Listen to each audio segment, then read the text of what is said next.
Because, okay. Now tell me, when were you born and where were you born? I was born in 1906 in Missouri. What city in Missouri? It wasn't really a city. It was just a wide place in the road, Berry County. I love Berry it. County. Berry County. And that's all I know is Berry County. Right. That's all I've heard. Yeah. Right. Did you ever think you would live to be 100?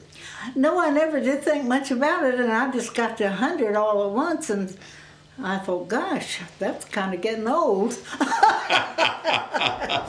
No, I never dreamed. Well, tell me, do you have a goal for how long you want to live?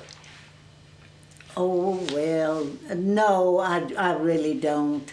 I don't want to live long. I want to live as long as I can walk, stay in my home, eat what I want, go to bed and sleep all night, enjoy my neighbors, enjoy my friends, and that's how long I want to live. That's great. Uh-huh. What's the greatest thing about being 102? 100? 101? You're 102, right? 100, yeah, I'll be 103 in August. Oh, yeah. my goodness. Yeah. What's the greatest thing about being almost 103? Well, you just have a lot of pleasant memories, and I reminisce when I was young and things I did and things being with my folks and my sisters and the things we went. We used to live in, we homesteaded land in New Mexico when I was small. And then my sister was born in New Mexico. We went out there, and if we lived on the land 5 years, we got to keep it. And then we came back in a covered wagon. Did you really? We came back in a covered wagon, and my sister Pearl and I, we got to fussing because we got tired of riding in the wagon. And my dad said, well, would you like to get out and walk? Oh, yeah, we'd like to get out and walk. When we got out to walk, we got in sandburrs. Oh, my goodness. Oh, and you know what a sandburr is. I know what a sandburr is. Yeah, and so we started crying. And he said, well, you want to get back in the wagon? Oh, yeah, we wanted to get back in the wagon. Because the sand was hot, and then the sandburrs, we were barefooted, see. Oh, my goodness, barefooted. Oh. Yeah. Well, now, how long did Pearl live? Well, Pearl, she didn't live. She lived till 65. Okay. But she kind of drank and smoked a lot, and she was a nurse, however, a good nurse. But she should have known better. Anyway. She should have known better. She should have known better, but she did it anyway. And she was only 65 when she died. Wow, that's young. And my oldest sister, Faye, was 75. And my youngest sister was 88. She lived the longest, Wow. And she and I were the closest. Are you the first person in your family that you know of that's lived to be 100? Yes. Isn't that something? My mother and dad both lived to be 82. And one of them died in August, and the other one died in December. But they died 50 years ago. They died in 58. So that's a long time ago. And that was pretty good to live to be 82. Oh, yes. And I read not long ago where 100 years ago, if you lived to be 45. That's right. Now, the average life expectancy back then was probably about 40, 45. Yeah. So your parents had... But I think people are more conscious about health. Well, I'm going to ask you this. I'm sure people have asked you this. What's your secret to living to 100? Well, they do. Well, I'm a Christian. Me too. I'm a Christian. And I think you have to believe in a higher power and worship God and live close to Him. And I think that helps a lot. Me too. It means a lot. Tell me this. What do you do for fun now? What do I do for fun? What do you do for fun? Well, I love basketball. And I watch all the games, and I love all the players. And I love to play cards. But nearly all my friends have gotten too old, and but it's just kind of dropped off, you know. Yeah. But I love to play cards. Oh, I wish you were near my mother. She loves to play bridge and canasta and yeah. Now I know people have asked you this too. I'm going to ask you this quickly. Then we're going to go on to the money and the job questions. Have you ever been on a controlled diet of any type? No. Always eating what you wanted? I'd just eat what I'm hungry for. If I'm hungry for sauerkraut, I eat sauerkraut and weenies. And just anything that I'm hungry for, that's what I eat. Because I figured maybe that's what your body needs. My daddy was a doctor, and he said your body will crave what you need. How about this? Have you ever been on any kind of special exercise program like the ones you see on TV or anything like that? Well, I used to go to a yoga class. And I love, and a lot of times I get out on the floor and do my yoga. And I love the yoga, and it's good exercise. It's stretching, and I like to do that. One of the questions I asked you, who first taught you about money? You said your mother and your dad. Well, my father, yeah. He always said, now, if you make your bed hard, you're going to have to lay on it. And he said, it doesn't make any difference how much you make. Try to save a little of it. And that's a pattern that you get into. And I remember when I I was living in Oklahoma and had saved $1,000. Oh, I thought it was rich. You were? It's a lot of money. I was so proud of myself. I taught school for $90 a month. And it took a lot of savings to save $1,000. But $1,000 just seemed like a huge amount of money. And what year would that be? Would that be the 30s? I came here 40s? in 1946, and I was 40. So I was in my middle 30s. That was a ton of money back then. That was a ton of money back then. It was, wasn't it? Oh. Yeah, it was a lot of money. So he taught you no matter how much you make, save some all the time. I made $90 was my highest salary that I made. And you still save money? Money. Oh, yes. I could save quite a bit out of $90. That was a lot of money. I said, where did you save your money or invest your money? Where all did you save and invest your money when you did save it over the years? When I say, when I was very young, you could put it in the post office, I remember. And it didn't draw much interest, but you could put it in the post office.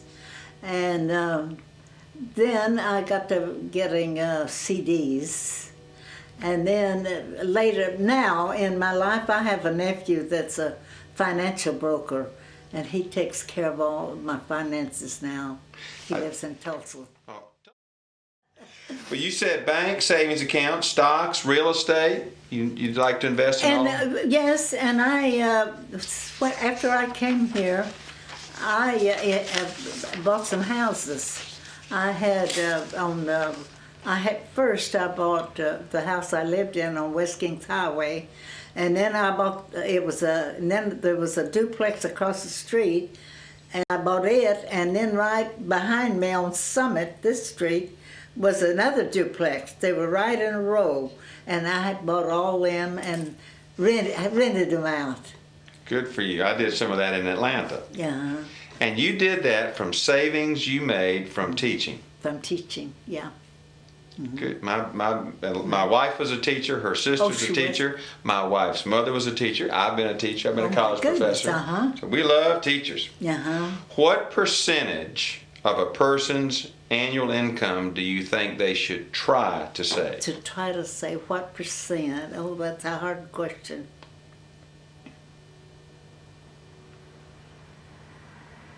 But I would think 10%. And if you could save more, just save all you can. That's the thing to do, save all you can. Tell me, have you ever used a credit card? Not in my life. I never had one. You paid for everything in cash? I always paid for everything I bought. Even I worked for Sears, and I never had a Sears. I never in my life had a credit card. Isn't that awful? No, that's probably why you're 103 almost.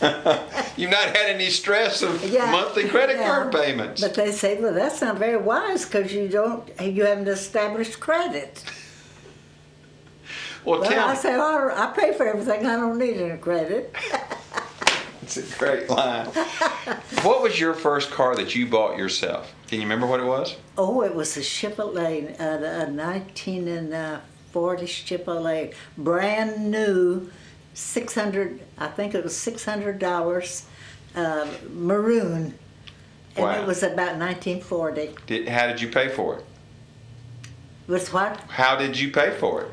Well, I had the money. You paid cash? I paid cash for it, yeah. I always paid cash for everything. Now, I saw here in this, you said, did you pay cash for your first house? Or did you get a mortgage? Oh, I didn't get a mortgage. I paid cash for it.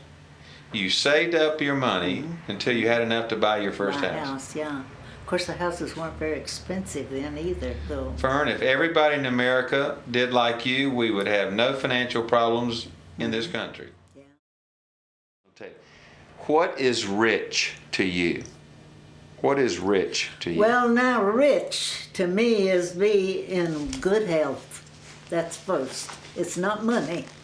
It's good health and enjoying life. To be in good health and enjoying life means more than money to me. It's more important. And most of your Centenarian colleagues, it's the same. It has very little to do about money. Because if your health isn't good, if you're not in good health, you're not going to enjoy anything. That's period. You're just not going to enjoy anything if you're not in good health. But if you're in good health, you enjoy everything. You just enjoy everything. Enjoy your friends, enjoy your home, enjoy your cat and dog, and all your, just everything, anything you have you enjoy. Enjoy eating. I just enjoy life because I feel good You look great. You obviously feel great. Your mind is as sharp as a tack. I asked you, how old are you? You're 103 years young, but how old are you in your mind, do you feel? Well, I don't feel much different than I ever did in my mind. I just wondered if I was getting I don't feel like I'm getting forgetful or anything. Seem like I can remember everything. So I just don't know.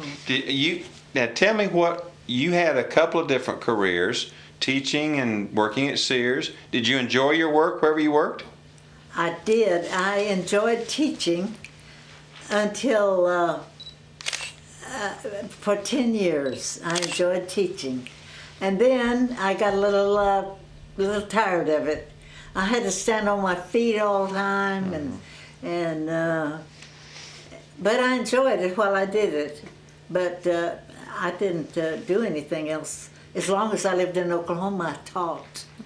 And what grade did you teach? Well, I taught in this little one-room schoolhouse. So all ages? All ages. How about that? All grades. And some of the boys were as old as I was. I was only 19. Is that right? It was just a little one-room schoolhouse, white. And I rode a horse 6 miles out there. And some of the boys rode horses.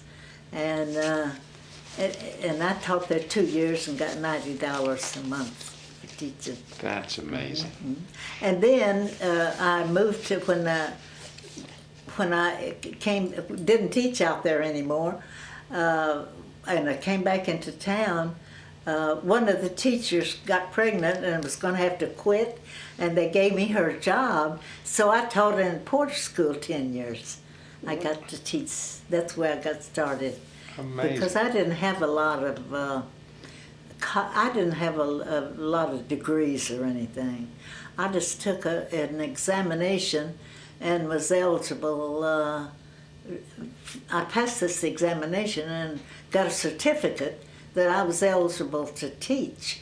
But in town, they like for you to have all these degrees and everything, and I didn't have that.